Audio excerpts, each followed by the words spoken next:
The passage that I'll be reviewing today are lines 118 through 142 from Canto 28, which takes place in the ninth subcircle of the eighth circle. The sin in this subcircle has several descriptions, the most formal of which being disseminators of civil as well as religious discord. A few examples of included characters said to be guilty of creating religious discord include Muhammad, who Dante sees responsible for creating division between Christianity and Islam. Dante also considers Ali, Muhammad's successor, to be equally as guilty. In Dante's eyes, he led worshippers astray and subsequently created tension between both groups, which was perpetuated by Ali. The division between both groups makes both characters guilty of being sowers of discord and schism. This also makes them indirect counselors of violence, which makes this a great example of how all sins in this circle are connected by various actions. Muhammad and Ali were mutilated, with Muhammad having his midsection split open and his intro spilling forth, while Ali has his face split from chin to forehead. They walk around the circle gradually healing to subsequently have their injuries renewed. Their injuries are renewed by a devil who splits them with a sword. The act of being physically split apart relates to literalizing their sins in life, as they created division in families, religion, etc. The characters involved are Muhammad, Ali, Curio, Mosca de Lamberti, Dante, Virgil, and Bertrand de Born, and the speakers throughout the canto are Virgil, Dante, Mosca de Lamberti, Muhammad, and Bertrand de Born. Specifically relating to the passage, Dante is narrating while Bertrand de Born is the only speaker. Dante's narration includes spotting Bertrand in the distance, identifying his physical condition, and even at times expressing sympathy for him. Bertrand begins speaking in a sense of distress by saying, "Oh, me," in reference to his punishment. He asks Dante and Virgil to look at him and see if his punishment is even comparable to those that they've seen in previous circles, indicating the severity of his sin. "See if any punishment is as great as mine," is the direct quote. He then asks Dante to speak of him after he concludes his journey, to tell people of his sin and counter-suffering, in hopes to either gain fame or infamy. This passage is important because it's one of the few that directly identifies the concept of counter-suffering in direct relation to a specific punishment. Bertrand himself shows a sense of self-awareness which isn't as common amongst other sinners, who either be proud of their sin and unaware of why they're being punished, while others show refusal to accept their circumstances or to address the error of their ways. Bertrand fully understands why he is where he is, what sin he's being punished for, and how his sins relate to his punishment. Bertrand's interview with Dante and Virgil is largely one-sided and the longest in the canto. The reading for this passage in Italian is as follows.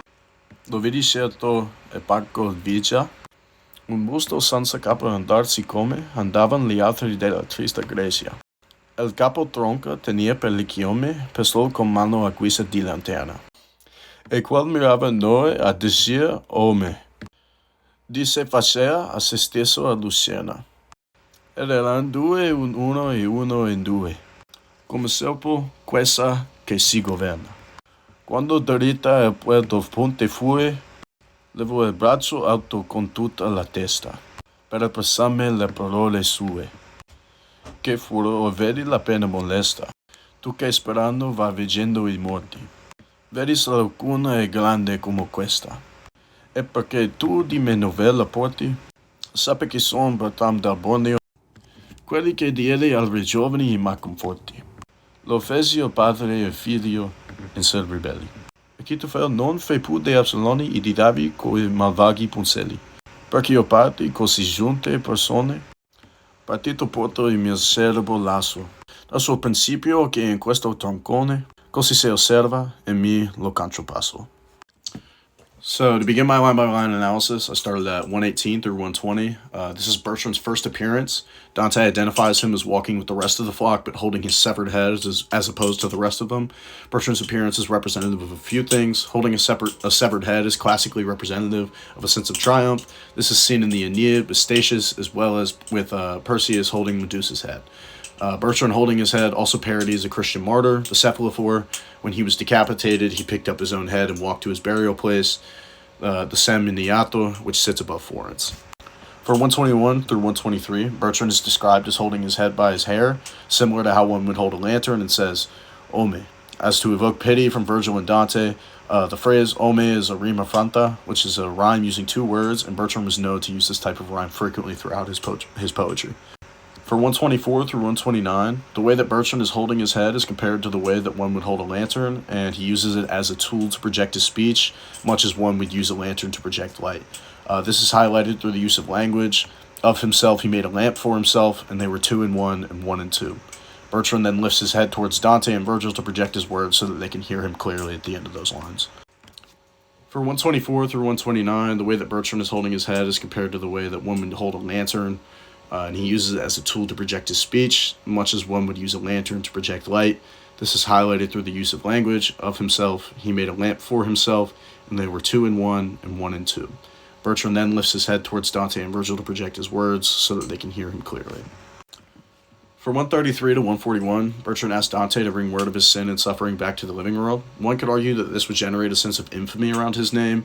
However, it could also be a reference to his appearance being similar to that of the Christian martyr that was mentioned earlier. He may want to be an example of his sins so that he can be shown to the world to prevent others from falling victim to a punishment similar to his or as grotesque as his, and he directly condemns himself for his actions later in these lines.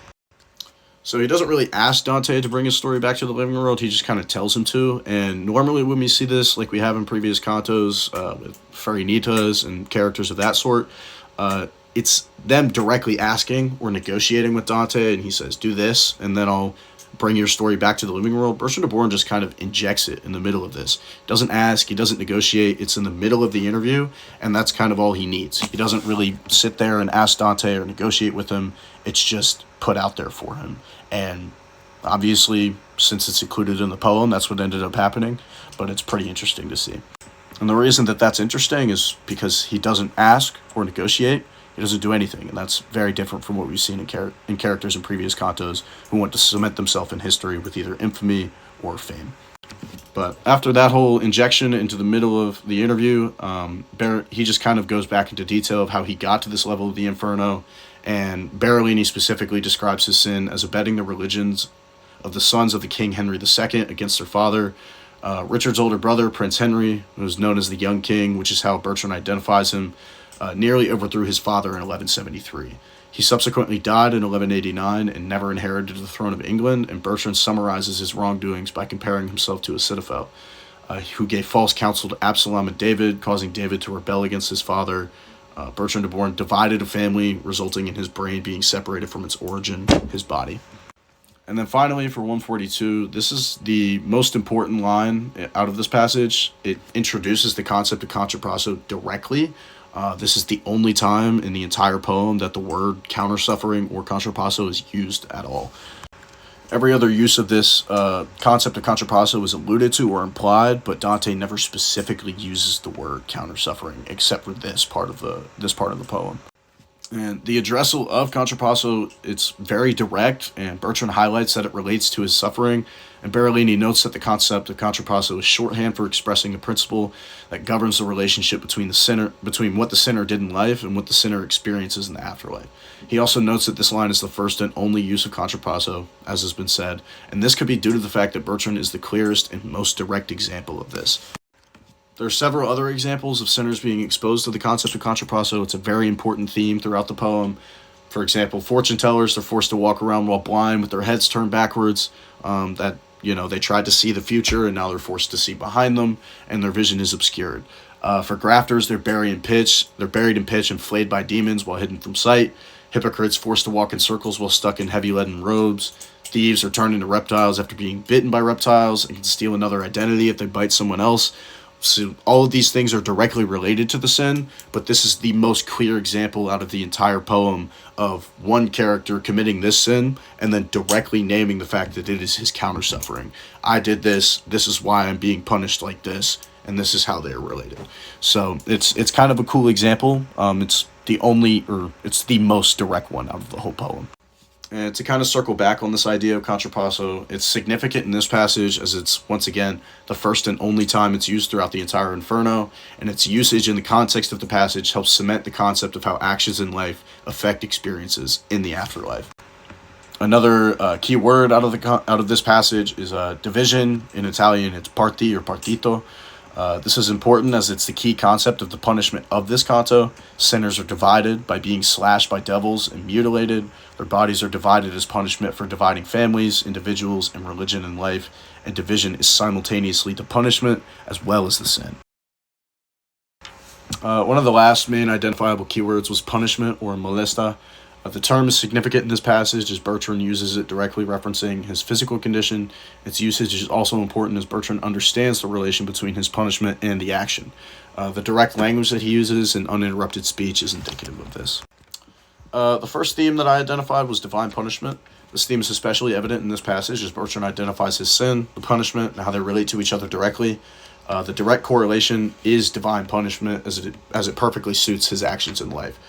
This perfect correlation is one of the divine, because anything perfect usually comes from the divine, and this once again is highlighting the concept of contrapasso. The theme of divine punishment is present throughout the entire poem, as every sinner is punished perfectly for their actions. Their punishment is eternal, which is also a characteristic of God's will. As far as the rest of the canto, Curio has his tongue cut out for false advice, Muhammad and Ali are slashed down the abdomen and face respectively, and Mosca de Lamberti incited the murder of Bondomante de Bondomanti and had both of his arms slashed off. These are his primary limbs, so that kind of serves as the contrapasso for that. And all of these sins coincide with their punishment. The next major theme that I identified was within language and expression. The language in this canticle is much more direct than the rest of the canto or poem. Bertrand speaks uninterrupted for 24 lines and describes what he did by comparing his actions to those of classical figures, Absalom and David, and he simultaneously highlights the severity of his punishment by comparing himself to those classical figures. Virgil and Dante don't have to ask for any clarification because this interview with Bertrand can't get any clearer, and once again he's speaking uninterrupted, so they don't even have the chance to ask him, and he's speaking for the whole thing into the end of the canto, which you can see in line 142. He asks to be given personal fame, but he doesn't make it a prerequisite to produce speech like other characters in the past. Do this for me, and then I'll tell you my story. That's not the case here. It's, please do this, here's my story. The next major theme that I had was the nature of sin. Especially in this canto, the nature of sin is prevalent. Muhammad and Ali are both guilty of alienating themselves from God. Alienating themselves towards Islam is away from God, as well as alienating others, and in some cases fostering rebellion against God. Fostering rebellion against Christianity and alienating others by drawing them to Islam as opposed to Christianity, which Dante views as a sin. There are several examples of rebellion against God, as well as alienation throughout the poem, including the angels who refuse to pick a side, who guard the gates of Dis, those who rebelled against God, Lucifer, religious figures on earth who led their followers astray from God. Those could include some of the popes that we've seen in previous cantos, or pastors, or any characters of that standing, etc. In this canticle, Bertrand doesn't specifically rebel against God, but his actions are indicative of alienating himself away from God's will. And then the last major theme that I had was division and discord. This theme specifically relates to this canto, as it is the subcircle of sowers of discord, and all characters present are guilty of dividing families, individuals, and religious institutions, but not all of them are guilty of all three of those things. Specifically, Muhammad and Ali are guilty of dividing religious institutions, and individuals. Curio and Moscow and Bertrand are all responsible for division outside of religious institutions, and specifically in this canticle, Bertrand is guilty of division, and his punishment is the most direct example of it, division of family. Division and discord are mostly contained to cantos 25 through 29. As far as the writing style of this canto, as well as the passage, the language of the passage rotates between a low and high style.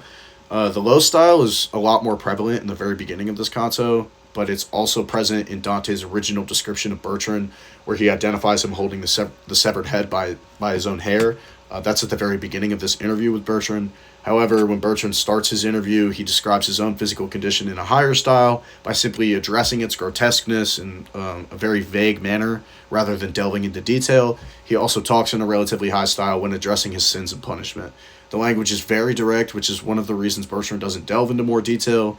He would rather compare his situation to classical characters, and he also uses an interesting form of rhetoric to obtain fame from Dante with the inclusion of his story in the poem. And as far as allusions to other texts contained within this canto and canticle, there is one key allusion to Bertrand's poems with the use of two-word rhyme in the form of "oh me." He was very infamous for using that rhyme. He has it contained in several poems, and there's the idea that Dante was imitating his writing style when communicating the way that he was speaking to Dante and Virgil. There are also several allusions to Dante's Purgatorio, with the comparison of Bertrand to the cephalophore. Bertrand holding his severed head is also comparable to Statius in the Aeneid, and Perseus holding Medusa's severed head in The Heroes or Greek Fairy Tales by Charles Kingsley. The inclusion of counter-suffering at the end of this passage was also used by Aquinas for the biblical law of retribution, and it was one of the foundational ethics of Aristotle's Nicomachean Ethics.